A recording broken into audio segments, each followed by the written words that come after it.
Today we are going to talk about cauliflower and how to get it to last a little bit longer, and this one is different than most of the other produce items that I talk about.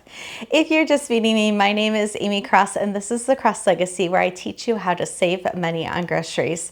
If you didn't know, the average family is throwing away over 40 to 60% of the food that they're buying, and most of that is from produce waste. So let me teach you some tips to make sure that you're not throwing away your cauliflower.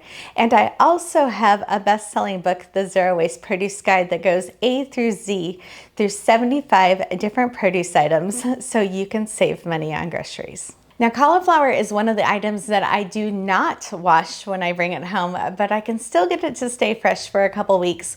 And the first tip for doing that is to make sure that you remove the plastic from the cauliflower. It always comes with plastic on it, and if you can remove the plastic, it will stop the mold from building up on the cauliflower and ruining it. So I just take the plastic off and I put it in the crisper drawer with other vegetables. It's really important to keep your fruit and your vegetables separated, and that way they will last the longest. In this grocery haul, I ended up getting cauliflower, cabbage, and corn on the cob, and Brussels sprouts. And those all went into my crisper drawer together, and they are all unwashed produce items. Now, when you do go to use it and wash it, you want to make sure that you're washing this different. This isn't the vinegar wash like we do with most things.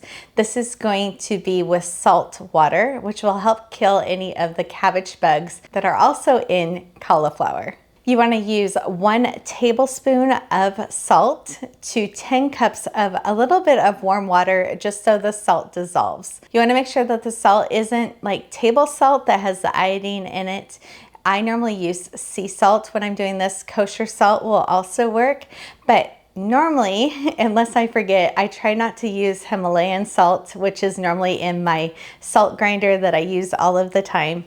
Because when you put the pink salt on the white item, it can make it look like it has pink mold on it. As long as I know I just did it, then I don't worry about it, but it's a better practice to use a white salt. You want to soak that for 2 minutes, which will kill off the mold spores, E. coli, listeria, and those cabbage bugs out of it. And then you can lay it out to dry if you need to, or then just cook it however you're going to. If you're only going to use half of it at a time, you can let it dry out, and then I would store it in a glass jar with a metal lid. Now remember, anything in this cabbage kind of family is going to smell like the item when you go to open it up. So when you open up the glass jar with the metal lid, it will smell like cauliflower when you open it. We have tips on keeping all of your produce items fresh. All 75 of them are in the Zero Waste Produce Guide, and there's this great handy chart at the very back of it that lists what items should be washed with the vinegar, which shouldn't be washed right away, which ones should be washed with the salt water, and that way it's really easy to check to see exactly how to clean your produce item very quickly.